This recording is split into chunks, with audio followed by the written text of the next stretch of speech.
नमस्कार। मेरे प्यारे देशवासियों, मानवता के सामने ऐसे अवसर बहुत कम आते हैं जब समय का चक्र हमें अतीत को सुधार कर नए भविष्य के निर्माण का मौका देता है। आज सौभाग्य से हमारे सामने एक ऐसा ही क्षण है।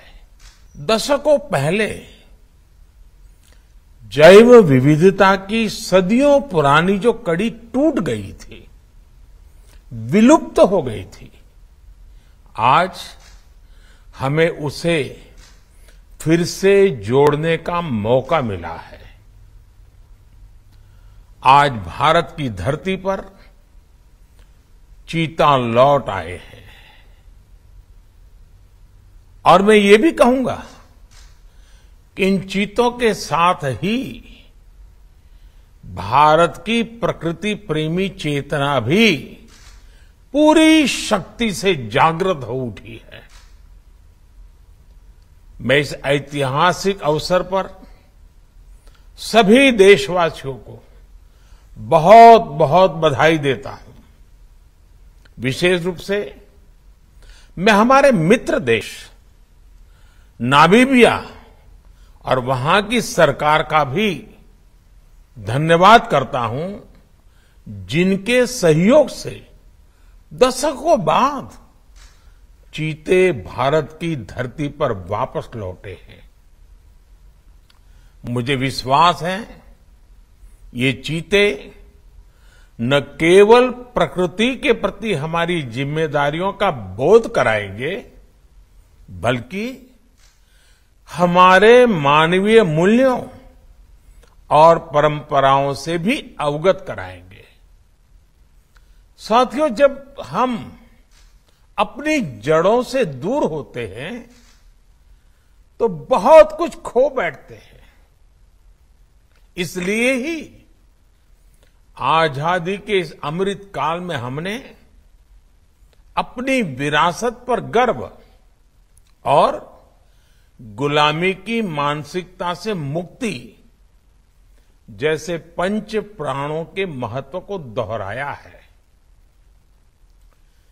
पिछली सदियों में हमने वो समय भी देखा है जब प्रकृति के दोहन को शक्ति प्रदर्शन और आधुनिकता का प्रतीक मान लिया गया था।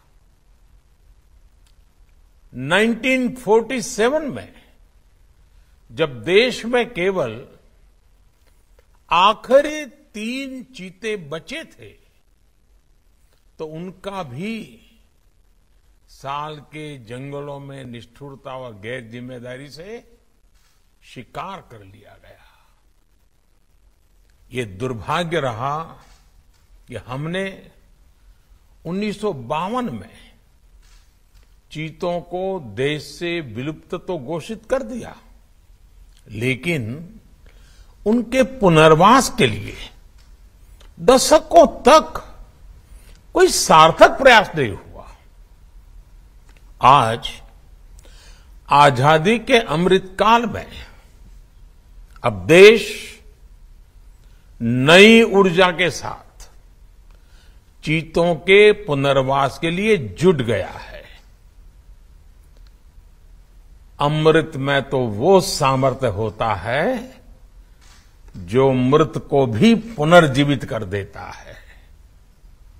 मुझे खुशी है कि आजादी के अमृत काल में कर्तव्य और विश्वास का ये अमृत हमारी विरासत को, हमारी धरोहरों को और अब चीतों को भी भारत की धरती पर पुनर्जीवित कर रहा है। इसके पीछे हमारी वर्षों की मेहनत है। एक ऐसा कार्य राजनीतिक दृष्टि से जिसे कोई महत्व नहीं देता, उसके पीछे भी हमने भरपूर ऊर्जा लगाई। इसके पीछे एक विस्तृत चीता एक्शन प्लान तैयार किया गया। हमारे वैज्ञानिकों ने लंबी रिसर्च की, साउथ अफ्रीकन और नामीबियाई एक्सपर्ट के साथ मिलकर काम किया। हमारी टीम्स वहां गई, वहां के एक्सपर्ट भी भारत आए। पूरे देश में चीतों के लिए सबसे उपयुक्त क्षेत्र के लिए वैज्ञानिक सर्वे किए गए और तब कूनो नेशनल पार्क को इस शुरुआत के लिए चुना गया। और आज हमारी वो मेहनत परिणाम के रूप में हमारे सामने है। साथियों, ये बात सही है कि जब प्रकृति और पर्यावरण का संरक्षण होता है तो हमारा भविष्य भी सुरक्षित होता है, विकास और समृद्धि के रास्ते भी खुलते हैं। कूनो नेशनल पार्क में जब चीता फिर से दौड़ेंगे तो यहां का ग्रासलैंड इकोसिस्टम फिर से रिस्टोर होगा,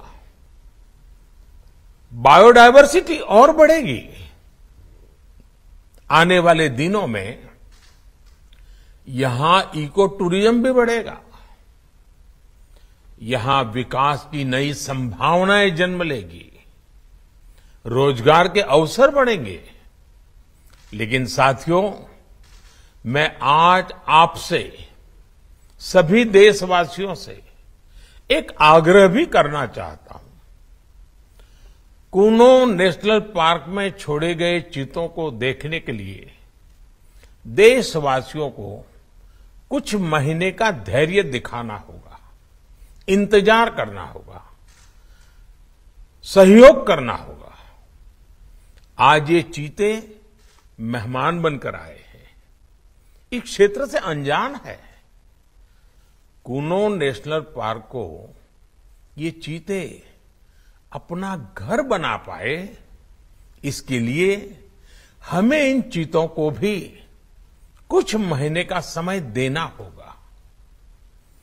अंतर्राष्ट्रीय गाइडलाइंस पर चलते हुए भारत इन चीतों को बसाने की पूरी कोशिश कर रहा है। हमें अपने प्रयासों को विफल नहीं होने देना है।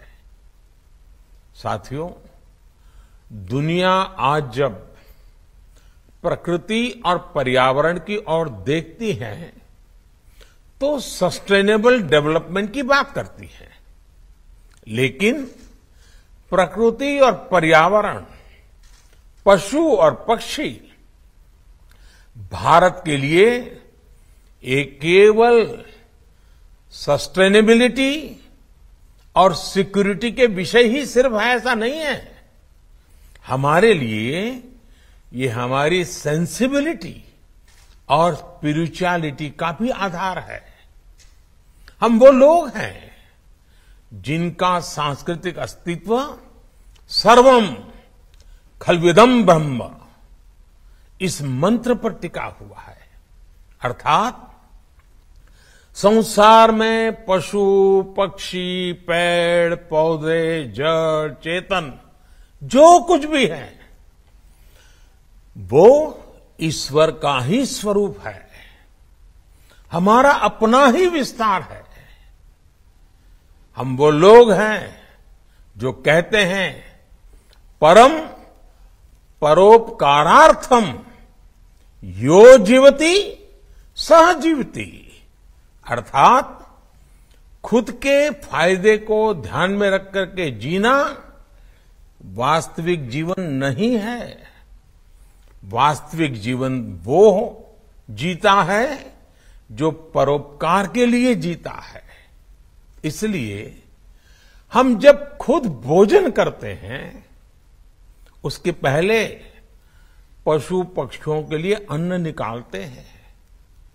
हमारे आसपास रहने वाले छोटे से छोटे जीव की भी चिंता करना हमें सिखाया जाता है, बचपन से सिखाया जाता है। हमारे संस्कार ऐसे हैं कि कहीं अकारण किसी जीव का जीवन चला जाए तो हम अपराध बोध से भर जाते हैं। फिर किसी पूरी जीव जाति का अस्तित्व ही अगर हमारी वजह से मिट जाए, ये हमें कैसे स्वीकार हो सकता है? आप सोचिए, हमारे यहां कितने ही बच्चों को ये पता तक नहीं होता है कि जिस चीता के बारे में सुनकर वो बड़े हो रहे हैं, वो उनके देश से पिछली शताब्दी में ही लुप्त हो चुके हैं। आज अफ्रीका के कुछ देशों में और ईरान में चीता पाए जाते हैं, लेकिन भारत का नाम उस लिस्ट से बहुत पहले हटा दिया गया था। आने वाले वर्षों में बच्चों को इस विडंबना से नहीं गुजरना पड़ेगा। मुझे विश्वास है वो चीता को अपने ही देश में कूनो नेशनल पार्क में दौड़ता देख पाएंगे। चीता के जरिए आज हमारे जंगल और जीवन, उसका एक बड़ा शून्य भर रहा है। साथियों, आज 21वीं सदी का भारत पूरी दुनिया को संदेश दे रहा है कि इकोनॉमी और इकोलॉजी कोई विरोधाभासी क्षेत्र नहीं है। पर्यावरण की रक्षा के साथ ही देश की प्रगति भी हो सकती है। ये भारत ने दुनिया को करके दिखाया है। आज एक और हम विश्व की तेजी से बढ़ती अर्थव्यवस्था में शामिल है, तो साथ ही देश के वन क्षेत्रों का विस्तार भी तेजी से हो रहा है। साथियों, 2014 में हमारी सरकार बनने के बाद से देश में करीब करीब 250 नए संरक्षित क्षेत्र जोड़े गए हैं। हमारे यहां एशियाई शेरों की संख्या में भी बड़ा इजाफा हुआ है। आज गुजरात देश में एशियाई शेरों का बड़ा क्षेत्र बनकर उभरा है। इसके पीछे दशकों की मेहनत, रिसर्च बेस्ड पॉलिसीज और जन भागीदारी की बड़ी भूमिका है। मुझे याद है, हमने गुजरात में एक संकल्प लिया था, हम जंगली जीवों के लिए सम्मान बढ़ाएंगे और संघर्ष घटाएंगे। आज उस सोच का प्रभाव परिणाम के रूप में हमारे सामने है। देश में भी टाइगर्स की संख्या को दोगुना करने का जो लक्ष्य तय किया गया था, हमने उसे समय से पहले हासिल किया है। असम में एक समय एक सींग वाले गैंडों का अस्तित्व खतरे में पड़ने लगा था, लेकिन आज उनकी भी संख्या में वृद्धि हुई है। हाथियों की संख्या भी पिछले वर्षों में बढ़कर 30,000 से ज्यादा हो गई है। भाइयों और बहनों, देश में प्रकृति और पर्यावरण के दृष्टिकोण से जो एक और बड़ा काम हुआ है, वो है वेटलैंड का विस्तार। भारत ही नहीं, पूरी दुनिया में करोड़ों लोगों का जीवन और उनकी जरूरतें वेटलैंड इकोलॉजी पर निर्भर करती हैं। आज देश में 75 वेटलैंड्स को रामसर साइट्स के रूप में घोषित किया गया है, जिनमें 26 साइट्स पिछले 4 वर्षों में ही जोड़ी गई हैं। देश के इन प्रयासों का प्रभाव आने वाली सदियों तक दिखेगा और प्रगति के नए पथ प्रशस्त करेगा। साथियों, आज हमें वैश्विक समस्याओं को, समाधानों को और यहां तक कि अपने जीवन को भी होलिस्टिक वे में देखने की जरूरत है। इसलिए आज भारत ने विश्व के ये लाइफ, LIFE, लाइफ यानी लाइफस्टाइल फॉर द एनवायरमेंट जैसा जीवन मंत्र दिया है। आज इंटरनेशनल सोलर अलायंस जैसे प्रयासों के द्वारा भारत दुनिया को एक मंच दे रहा है, एक दृष्टि दे रहा है। इन प्रयासों की सफलता दुनिया की दिशा और भविष्य तय करेगी। इसलिए आज समय है कि हम ग्लोबल चुनौतियों को दुनिया की नहीं, अपनी व्यक्तिगत चुनौती भी माने। हमारे जीवन में एक छोटा सा बदलाव पूरी पृथ्वी के भविष्य के लिए एक आधार बन सकता है। मुझे विश्वास है भारत के प्रयास और परंपराएं इस दिशा में पूरी मानवता का पथ प्रदर्शन करेगी, बेहतर विश्व के सपने को ताकत देगी। इसी विश्वास के साथ आप सभी को इस मूल्यवान समय पर, ऐतिहासिक समय पर बहुत बहुत धन्यवाद देता हूं, बहुत बहुत बधाई देता हूं।